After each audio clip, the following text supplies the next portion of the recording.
As tecnologias de informação e comunicação são importantes ferramentas no processo de ensino-aprendizagem em qualquer linguagem, em qualquer disciplina, e especialmente no ensino de arte.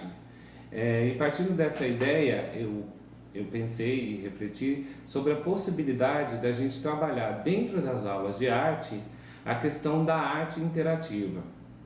Em 2016, eu estudei um pouco sobre arte interativa e me interessei muito sobre esse assunto.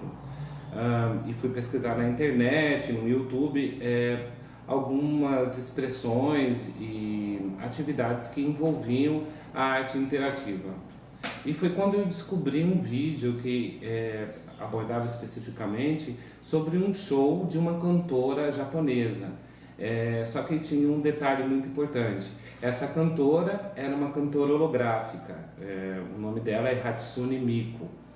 E é uma cantora holográfica que ela foi criada a partir do desenho mangá, com a utilização de softwares de vozes.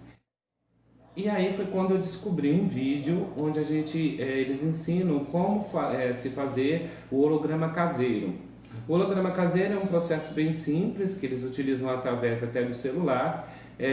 Você utiliza uma pirâmide invertida, que é um display na realidade, feitas de capinha de CD transparente, onde você, com as imagens quadruplicadas, preparadas previamente dentro do celular, né? Pode ser postado pelo YouTube, você consegue ter a nítida impressão de que a imagem está dentro desse display, flutuando no ar. A partir dessa ideia, eu comecei a pensar e traçar o nosso projeto, fazer uma sequência didática do projeto. Como é que eu poderia levar essa tecnologia para dentro da sala de aula de uma forma que eu pudesse também inserir e abordar os assuntos curriculares, os temas que a gente precisaria trabalhar durante o ano? Essa questão do ensino híbrido, que é muito falado hoje sobre metodologias de ensino, essa questão do semipresencial e do presencial, o ensino tradicional e o ensino contemporâneo, né, as novas tecnologias presentes na sala de aula, eu comecei a pensar: será que não seria possível, em breve, a gente ter um professor holográfico dentro da sala de aula? Eu acho que isso não está muito distante da nossa realidade. Então, durante o período de férias, eu fui fazendo vários testes, experimentando possibilidades de levar um professor holográfico para a sala de aula. Parece um pouco loucura, mas a partir dessa ideia do display pequenininho no celular, eu resolvi ampliar isso e deixar numa dimensão maior. Então eu pedi para um amigo meu, que é vidraceiro, para ele fazer esse mesmo display em proporções maiores, que é um display feito de vidro, e utilizei uma televisão LED com um vídeo previamente gravado, onde eu ensaiei as pausas e os tempos, eu me gravei e ensaiei esse primeiro dia de aula, onde a gente apresenta um pouco sobre o holograma e onde eu interajo com a minha própria imagem dentro da sala de aula. E o resultado foi realmente incrível e impressionante, porque dava-se a impressão realmente que eu estava conversando comigo, claro, em miniatura. Pensei na possibilidade da gente trabalhar a questão da arte postal nos tempos atuais. E a gente refletir como é que nos dias atuais, onde a gente não utiliza mais a correspondência de papel, como é que a gente poderia se comunicar e romper essas barreiras, né? Então eu lancei esse desafio para as crianças. Então, na realidade, o projeto Holograma Postal, a gente vai aí utilizar a arte interativa, as novas tecnologias, claro, e a partir do movimento arte postal. O primeiro passo que eu tomei foi apresentar realmente o que era a arte postal, né?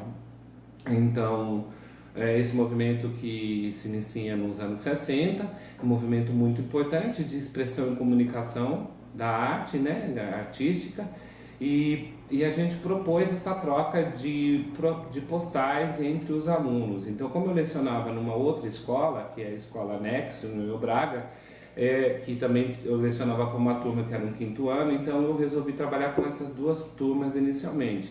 Então, a primeira turma produziu alguns postais e os enviou para essa outra escola, que consequentemente também fez o mesmo processo de produzir postais e enviar para a escola Gilberto Bonafé. Então houve essa troca de postais. Eles podiam falar sobre qualquer assunto.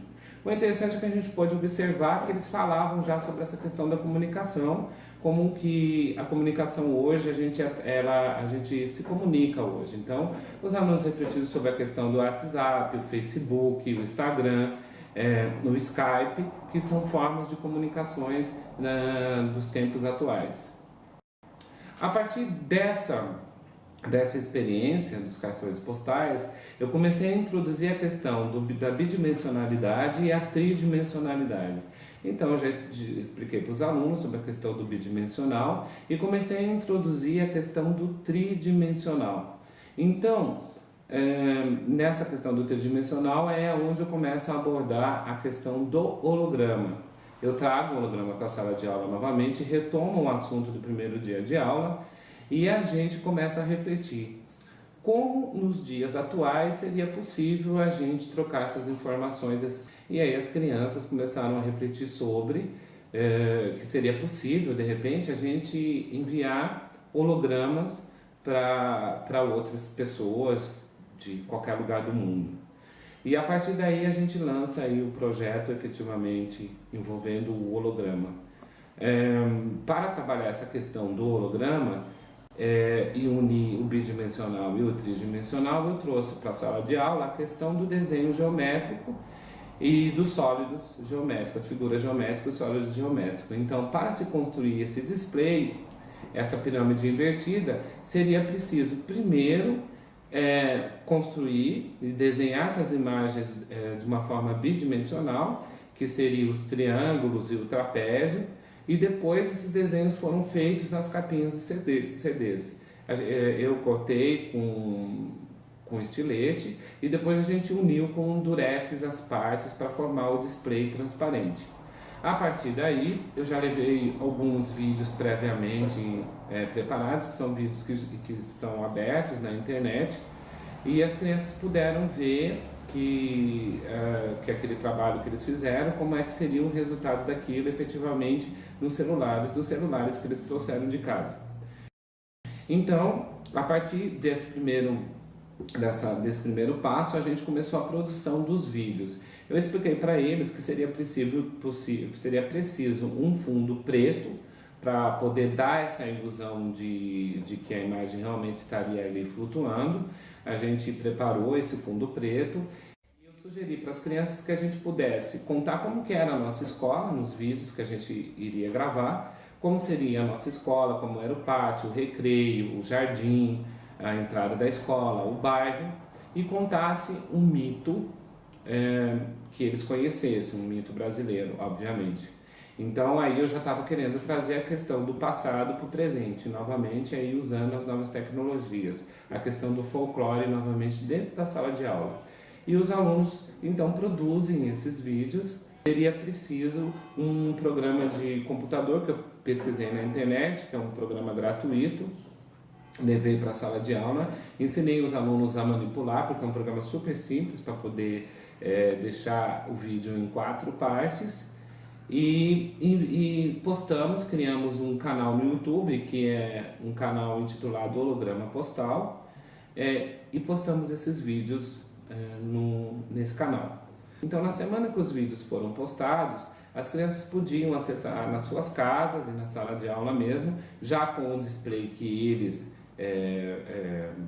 já tinham construídos, todo o trabalho produzido, os hologramas que eles produziram. O interessante é que eles puderam se comunicar através da questão da holografia, das novas tecnologias dentro da sala de aula. E eu, conversando com uma amiga que mora no Japão, eu pedi para ela que, se ela tivesse interesse de gravar um vídeo e mandar para a gente, contando um pouco sobre o ensino no Japão e um mito, para que a gente pudesse apresentar isso para os alunos. E imediatamente ela aceitou, achou super interessante a ideia e nos enviou uns 3 ou 4 vídeos contando alguns mitos e lendas do Japão, como que seriam as escolas de lá. As crianças eu preparei esse vídeo e as crianças puderam ver na sala de aula. Eles ficaram muito impressionados com a diferença de cultura que existe entre a cultura brasileira e a cultura japonesa. A partir daí, eu lancei ainda na minha página pessoal do Facebook um convite às pessoas que quisessem postar vídeos dizendo como que seriam as suas escolas, ou quem tivesse filho sobre como que seria a escola do seu filho, e contando uma lenda da região que eles moravam. O que foi interessante é que a gente acabou recebendo vários vídeos da Venezuela, dos Estados Unidos, vídeos de chineses e de japoneses. Então foram vários vídeos que chegaram e que mostraram uma diversidade cultural muito grande, né, que existe no nosso mundo. E isso estimulou muito a imaginação criadora dos alunos a partir do momento que eles tiveram contato com esses hologramas. O que foi muito interessante é que os alunos começaram a imaginar como que seriam esses personagens, quer dizer, como que seria um Kappa do Japão, como que seria o Momotaro, o Pé Grande dos Estados Unidos. Então eu comecei a perceber que ali já estavam, rompeu barreiras de distância. Essas crianças começaram, obviamente, a pesquisar no Facebook e na internet sobre essas lendas, e foi muito interessante porque eles começaram a trazer outras histórias desses países, e foi quando eu lancei outro desafio para poder finalizar o trabalho. Então, já que a gente trocou hologramas, teoricamente, com essas pessoas, de uma forma de postagem, né, uma postagem midiática, né, imagética, de imagens, eu propus para eles que a gente criasse então esses personagens, sendo personagens híbridos. Então, a partir das histórias que eles ouviram através dos hologramas, eles criassem personagens utilizando características de cada uma das histórias e mitos que eles ouviram. E eles tinham que desenhar de novo esses personagens, daí a questão do bidimensional de novo aparece. Então eles desenham esse personagem, eles primeiro fazem um estudo desse personagem, as características desse personagem. Eu entreguei para eles algumas massinhas coloridas e esses alunos recriaram esses personagens que estavam na forma de bidimensional, eles criam e transformam ele tridimensionalmente. A gente pensou como que a gente poderia fazer essa troca entre as escolas. Então, novamente, eu fui à loja de 1,99 e descobri uma lâmpada que você colocando ela na tomada, ela girava.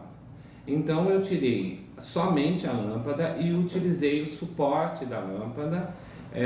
A gente cobriu, colocou um papelão preto em cima, e com o fundo preto, obviamente, a gente colocou também o personagem que eles construíram com massinha em cima desse suporte, e ele ia girando enquanto os alunos iam gravando e narrando sobre as características daquele personagem. E postamos no YouTube para que os outros alunos da outra escola pudessem conhecer aquela criação, aquele personagem folclórico híbrido construído coletivamente. Voltando o meu questionamento, a minha reflexão no início do projeto sobre a questão do professor holográfico dentro da sala de aula. Em tempos atuais, seria possível a gente não ter mais uma presença física do professor, mas a gente tem uma presença holográfica desse professor? Os alunos, então, partindo de todo o percurso vivenciado por eles refletiram muito sobre essa questão e chegaram à conclusão que sim, pois se a gente já tinha e já era possível a gente ter uma cantora holográfica que interage com o público, daí a arte interativa, ela interage com o público e o público tem a nítida sensação de que ela está ali presente no palco, você imagina que sim, que poderia, que a gente em breve poderia poderemos estar diante aí de professores holográficos dentro da sala de aula.